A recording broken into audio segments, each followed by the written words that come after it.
こんにちは。日本語能力試験 EQ 満点のパックンです。日本語3年も住めばペラペラになるでしょ。これ本当に100回ぐらい言われました。でも現実は違いました。日本語って話せるだけじゃ全然足りないです。話せるようになってからが本番でした。今日の内容5つです。まず1つ目。単語はわかるのに人間関係がわからない問題。2つ目。韓国人は漢字が少しわかるという誤解。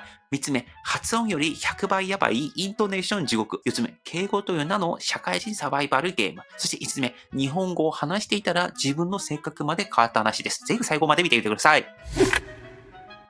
一つ目は単語はわかるのに人間関係がわからない問題です。これ、日本語勉強してる韓国人、ほぼ全員つぶやくと思うんですね。単語もわかる、文法もわかる、でも空気がわからない。例えば日本の方って、ちょっと難しいですね、とか、考えておきますとか、今回は大丈夫ですとか、これってめちゃくちゃ柔らかく断ったりするじゃないですか。でも韓国語ってこの辺だともうストレートに直球投げると思うんですね。傾向的にはね、それ無理ですとか、いけませんとか、嫌ですとか、ストレートな感じなんですよ。日本語って距離感ってまた人格変わるんですよ。友達同士のやっばいえっくいとか、その同じ人がバイト先に行けば、それいりますかみたいな。この同じ人が同じ口で同じような状況で喋ってるんですよね。しかも難しいのが、日本人って優しいから、外国人のミスをあんまり指摘しない場合もあるんですよね。だから自分だけ永遠に気づかないような場合もあります。だから怖いんですよね。で、そんなこともあって、途中から僕、もう完璧な日本人になろうってことをちょっとやめました。だからむしろ、韓国人だからわからないときは気候に変えました。すると逆に、この人ちゃんと向き合おうとしてくれるんだ。日本語学んでるんだって感じで、距離縮まってよかったですね。で、2番目の話はですね、韓国人は漢字が少しわかるっていう話ですね。韓国って、ハングルは使ってると思うが、漢字の名残はあると思うから、日本語学ぶときに楽なんじゃないのって話ですよね。これ確かにそうなんですけども、昔の韓国人ならきっとそうだったと思うんですね。でも今の20代、30代、漢字との接点ほぼゼロなんですね。だから、このハングルの中には漢字由来のハングルあるんですが、何が漢字由来なのかっていうことも全くわかりません。さらに、漢字ほんのちょっとわかるとしても、日本式の漢字っていうのはまた違う話ですよね。例えば、生ビールの生って、生とか小とか生とかいとかはとかうとかもう全然状況によって全部違うんですよね。こういうの本当に難しかったんですね。しかも日本語、音読み、訓読み、熟語読み、例外読みたくさんあって、僕最初、木漏れ日読めなくて、もうね、ひとか真顔で読んでました。じゃあ、どうやって覚えたのか。僕はですね、勉強じゃなくて生活で覚えてましたね。もう研究室の人に日本語の論文をおすすめしてもらうとか、Amazon レビュー日本語で読むとか、その日頃のニュースを日本語に読むとかしてましたね。だから使ってる漢字が何なのか、この漢字何がよく出るのかを勉強してました。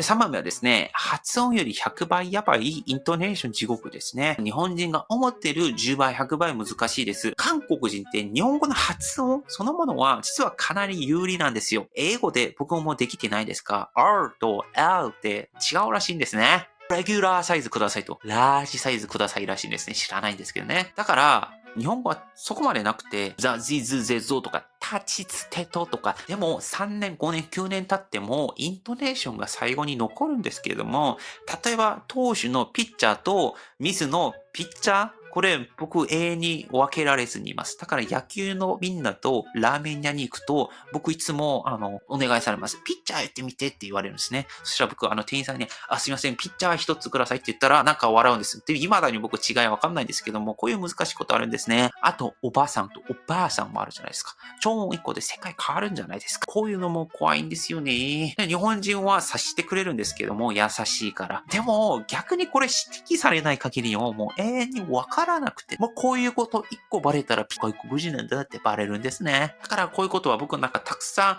話してもらうようにしてたんですね。仲良い先輩とかに日本語おかしいとかあったら教えてくださいとかで、なるべく直そうとしました。でも未だに僕完璧じゃないですね。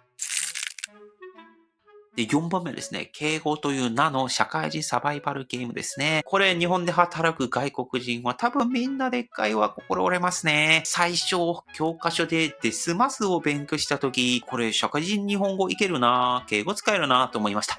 でも実際知らない日本語多すぎますだ。お世話になっております。恐れ入ります。差し支えなければ、という感じでしたね。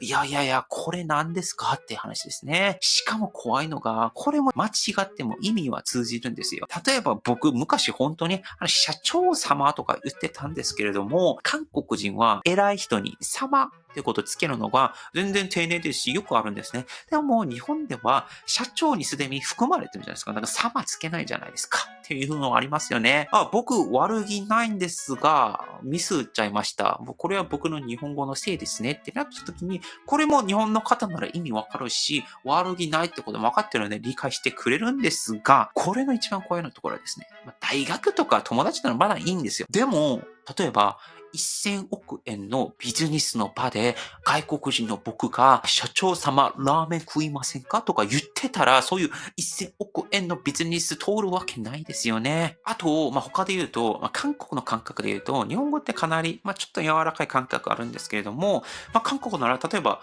それ違いますって済む場面も、日本だとですね、こちらですね、少々お互い認識がズレがあったかもしれないですね、みたいな。この、なんか微妙な差分とか考え方の違いがあって、そういうの最初はちょっと難しかったですね。今は難しいですけどね。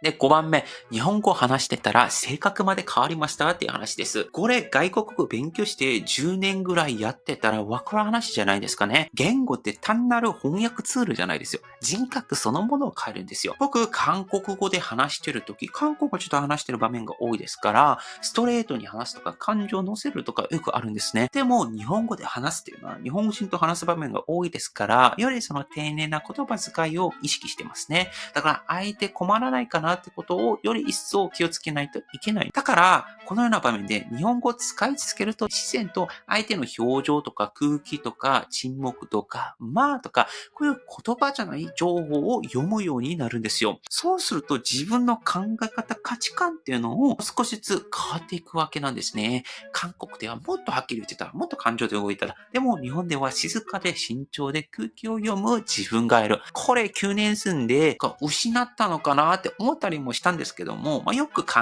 えれば僕は増えたなというふうに思うんですね。韓国語の自分も本物ですし、日本語の自分も本物だと思うんですね。だから今、日本語を勉強してよかったですかって聞かれたら僕は迷わず、はいと言うんですね。だって僕、日本語を通じて言葉だけじゃなく、人への向き合い方まで変わっていったんじゃないかなというふうに考えています。だから、日本語とか英語もそうなんですけれども、単語を覚えるゲームじゃなくて、自分が言いたいことを考える、相手の気持ちを考える、精密で精巧な日本語にする。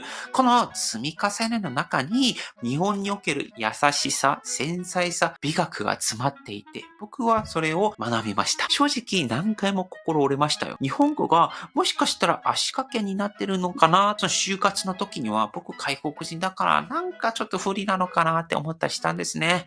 でもそれでも日本語を続けてよかったと思います。だって日本語を学んだからこそ日本に来れて日本に住めてますし、日本人の考え方、価値観が分かったというふうに思っています。そしてこんな不器用な韓国人をここまで育ててくれたのも日本で出会った仲間たちでした。もちろん日頃視聴していただいている皆様のおかげでもあります。本当にありがとうございます。よかったらまた次の動画でお会いしましょう。以上、パクンでした。アニョン